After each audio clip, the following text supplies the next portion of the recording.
Neighbors. Mac, Seth Rogen, and Kelly, Rose Byrne, Radner, try to have spontaneous sex in their dining room. Their 6-month-old daughter Stella, Elise and Zoe Vargas, won't stop watching them, so they give up. Having a baby and owning a house doesn't make them old, they declare. When Mac leaves for work, he and Kelly see a biracial gay couple with an infant taking a tour of the house next door. This is the second dream scenario, the first being, according to Mac, a Taco Bell opening up next door. At work, Mac's boss Bill, Brian Husky, tells him he needs a file by the end of the day. Mac's friend Jimmy, Ike Barinholtz, interrupts them, claiming he and Mac have another important file to work on together. It proves to be an excuse for the two of them to sneak out back and smoke a joint. Jimmy asks about Stella and Kelly, and Mac admits their lives have mostly returned to normal. Kelly won't let him see her breasts anymore, opting to wear a wife-beater during sex, but he can deal. Jimmy says that because Mac and Kelly are the only people in their friend group to have a kid in the house, it makes them seem a decade older than the rest of them. Jimmy, who is recently divorced, describes how sexually free women have become. Mac looks worried that he has become boring. That night, Jimmy's ex-wife Paula, Carla Gallo, calls Kelly and Mac, begging them to come out with her. They don't have a babysitter, so Paula suggests they bring her along with them. Mac and Kelly are desperate enough to get out that they agree. When it comes time to pack all of the things Stella will need, they become so overwhelmed that they collapse in their doorway. At the end of the night, Paula calls them to brag about what a fabulous time she had. Kelly is distraught. A few days later, Delta Psi, a fraternity, moves in next door. They observe their new neighbors from their porch. "That is the hottest guy I have ever seen," Mac says about Teddy, Zac Efron. "He looks like something a gay guy designed in a laboratory." They quickly realize that the fraternity will throw lots of loud parties. Kelly and Mac agree they need to introduce themselves to the brothers and tell them to keep it down. To emphasize their coolness, they will also offer them some weed. They receive a warm greeting from the men of Delta Psi. Teddy and Pete, Dave Franco, are in charge and fawn over Stella. Teddy even flirts with Kelly. Mac offers them a joint, and the brothers cheer. Kelly kills the mood when she yells, "Keep it down." Teddy agrees they won't make too much noise and asks them to check in with him or Pete before calling the cops. Teddy and Pete address their brothers in the basement of their new home. According to them, Delta Psi has a rich history of epic party moments. In the 1930s, the frat created toga parties. In the 1970s, they invented beer pong. Teddy and Pete want to add their faces to the fraternity's Hall of Fame by throwing the most outrageous end-of-the-year party ever. They end the meeting by chanting loudly. The noise wakes Mac and Kelly. They hear loud music, too, and go next door to ask the guys to turn down the volume. Teddy answers the door, revealing a drug and booze-fueled party. He agrees to turn the music down. Mac and Kelly are intrigued by the party, but Teddy says good night to them. Upon further reflection, Teddy tells Pete they should invite the old people to their party. They want to get on their good side, right? He and Pete open the door and call after Mac and Kelly. Kelly has a baby monitor on her phone, so what's the harm in coming inside for a tour of the house? Mac and Kelly, desperate for excitement, go inside the fraternity. Mac does drugs with Teddy and Pete. Kelly dances with college girls. Eventually Teddy brings Mac to his room, the Lion's Den, which encompasses the entire top floor of the house. The Lion's Den is off limits during parties, and it's where the guys keep their most important belongings: drugs, passports, extra ping pong paddles. Mac notices a huge stash of fireworks in the corner, but Teddy tells him the last time Delta Psi used those, they burned down their house. He ends the tour by showing Mac the breaker box. Flipping one of the switches turns on all of the neon lights in the backyard. "Welcome to paradise," Teddy says to Mac. Mac and Kelly spend the rest of the night bonding with Teddy and his girlfriend Brooke, Halston Sage, respectively. When they go home in the morning, Teddy asks if they were serious about Delta Psi keeping the noise down. Kelly and Mac say they were. Teddy reminds them to call him, before calling the cops, if the fraternity is too loud. Another night, another Delta Psi party. Mac calls Teddy 10 times to tell him to quiet down, but no one answers the phone. Kelly tells him to call the cops anonymously, so the fraternity won't know they made a complaint. They watch a police car pull up next door. Teddy and Pete come outside to talk to Officer Watkins, Hannibal Buress. Kelly and Mac panic when Watkins points to their house, and all three men come to their door. At first Mac pretends he didn't call the police, but Watkins reminds him of caller ID. When Mac and Kelly complain about the noise, Teddy protests that they were partying with them last night. He shows the cop a drunken video of Mac. Mac rescinds the complaint, and Watkins accuses him of crying wolf. "Never call us again," he warns.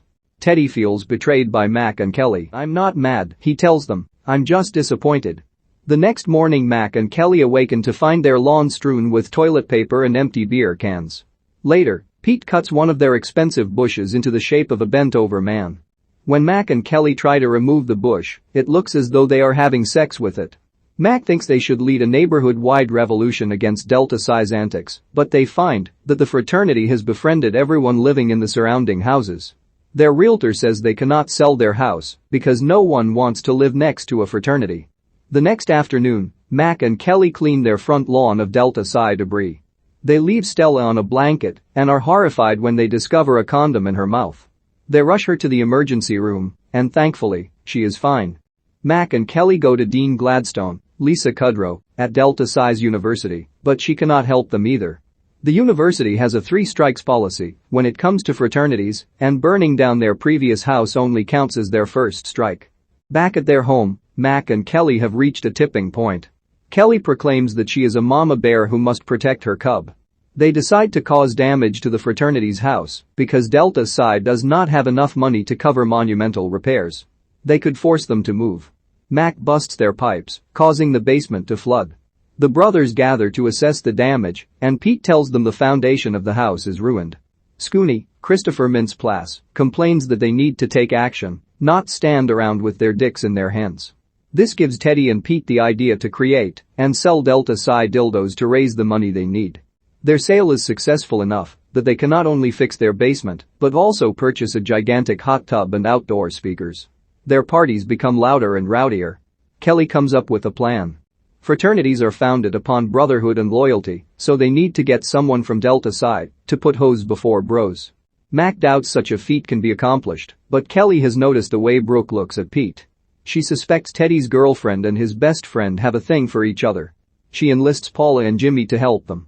Mac and Kelly hire a babysitter for Stella, and they take their friends to a Delta Psi party. Mac tells Teddy he wants to broker a truce, and the pair engages in a friendly dance-off. Kelly sends Paula to distract Scooney and Jimmy, to distract Brooke's best friend Whitney, Ali Cabron, so she can push Pete and Brooke together without interruption. When Brooke and Pete inevitably head upstairs to have sex, it is Mac's responsibility to point Teddy in their direction. Everything goes according to plan. Kelly finds Brooke and Pete and jokes about the two of them hooking up. She kisses Brooke seductively and then kisses Pete. To seal the deal, she pushes Brooke and Pete together.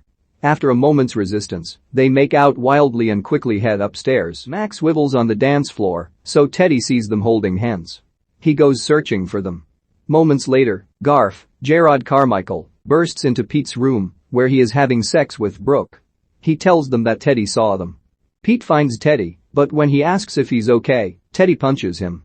They grab each other's balls, and Pete uses his secret skill of becoming erect at will to get Teddy to let him go. Mac cheers that they should throw things off of the porch, and Teddy is upset enough that he agrees. When he throws a lit barbecue off of the porch, it rolls into the path of an oncoming car.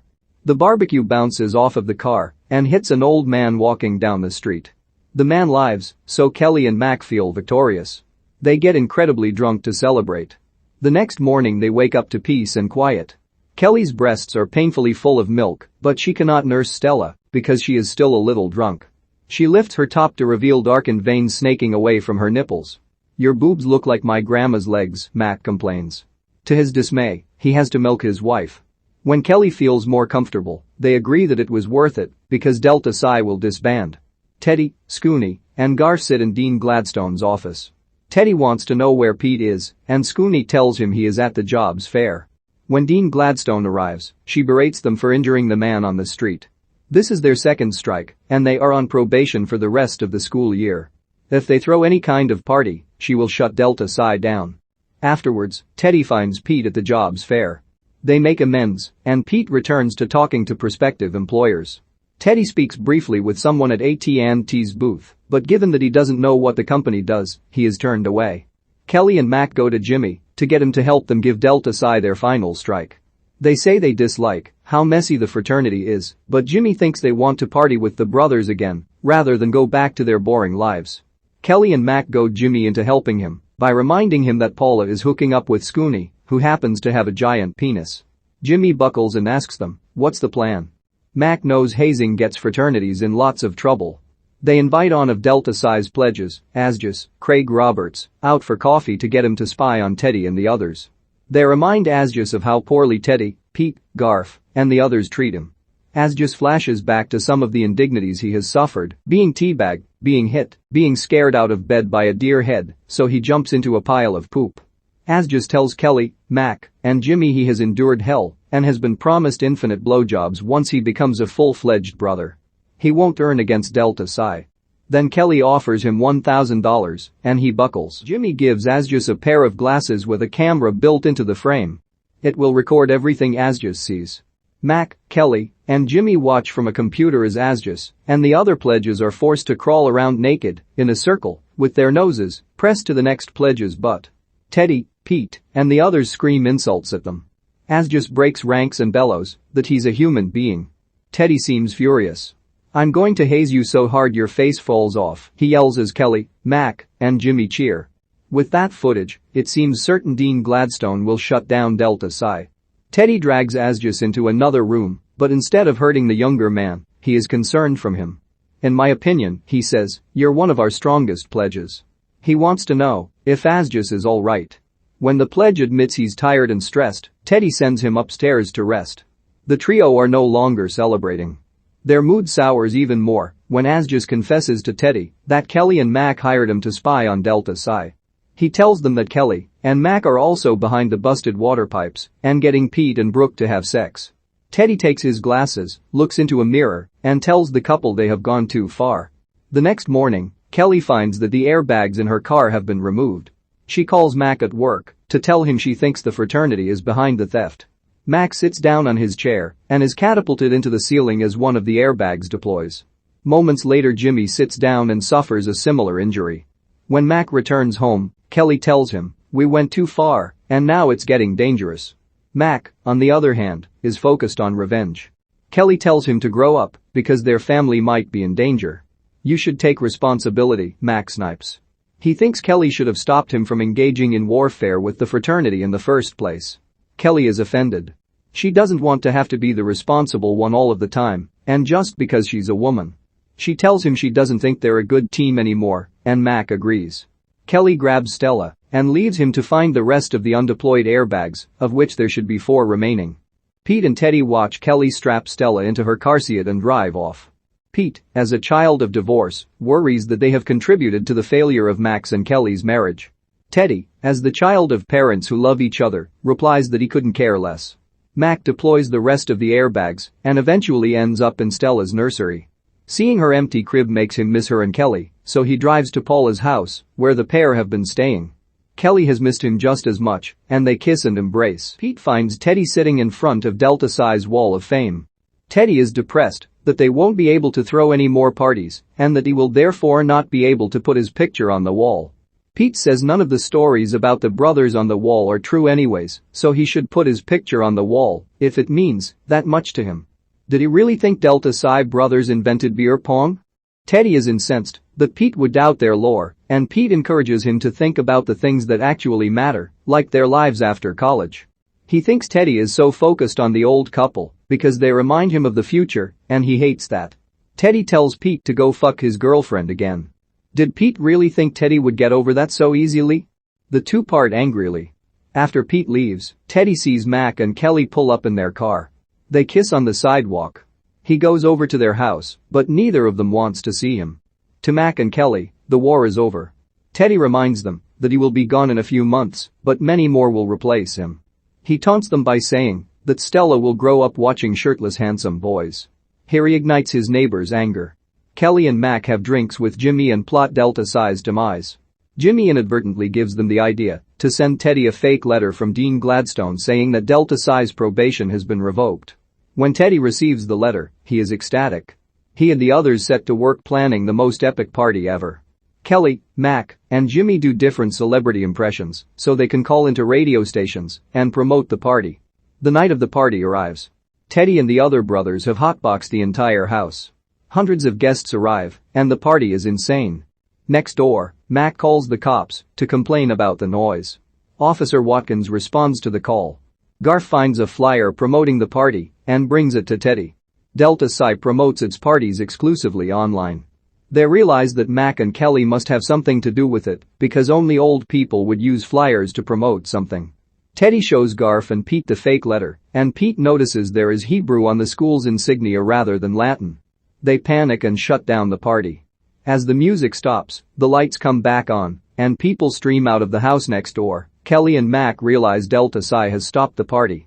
Jimmy confesses he used Hebrew instead of Latin on the insignia, so now the three of them will have to go across the street and restart the party. Officer Watkins pulls up to the fraternity in time to see the party has broken up. Garf comes out to assure him everything is winding down.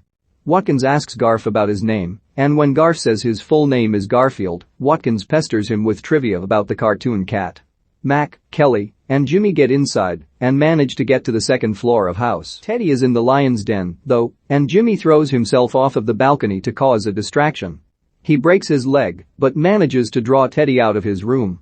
Unfortunately for Kelly and Mac, his door has a combination lock, and he slams it as he runs out.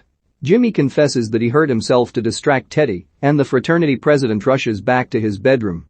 Mac figures out the combination is 420 and gets Kelly through the door just as Teddy charges up to him.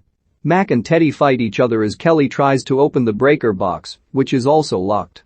Down on the street, Garf has finally finished his conversation with Watkins, and the officer starts to drive away.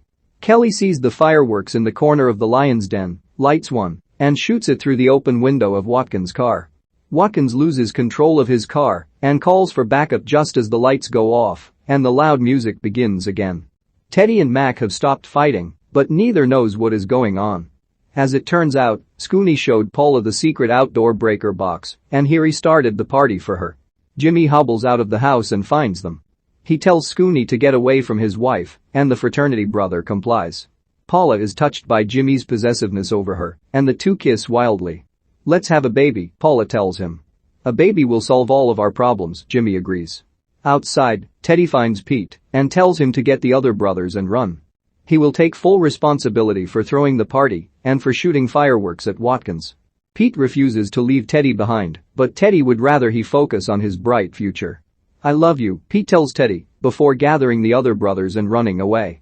Watkins arrests Teddy, hitting him in the leg with his baton. Mac and Kelly return home, sated by their victory. As they watch Stella sleep, they admit that their lives have changed. They will be responsible for their daughter's life until they're really fucking old. Even though it's weird to leave their youthful antics behind, both of them have found things they enjoy about adulthood. Kelly loves the smell of freshly ground coffee, and Mac wants to grow tomatoes. They fall asleep in bed eating pizza with ranch sauce. 4 months later, Mac sees Teddy working as a male model outside of an Abercrombie & Fitch store. Despite their past animosities, the two men embrace warmly. Teddy is happy at Abercrombie because he meets lots of hot women there. Pete works at a big architecture firm now, and the rest of the brothers bought a new house just off campus. Mac asks if he can join Teddy for a little bit, and when Teddy agrees, he takes off his shirt and models with him. Teddy tells Mac he makes the store seem more approachable. Mac goes home, where he and Kelly are making a pop culture calendar of Stella. They receive a FaceTime call from Paula and Jimmy, who are at Burning Man. They decline the other couple's invitation to join them. Instead, they decide that, after dressing Stella as Jesse Pinkman from Breaking Bad, they should dress her as Don Draper from Mad Men.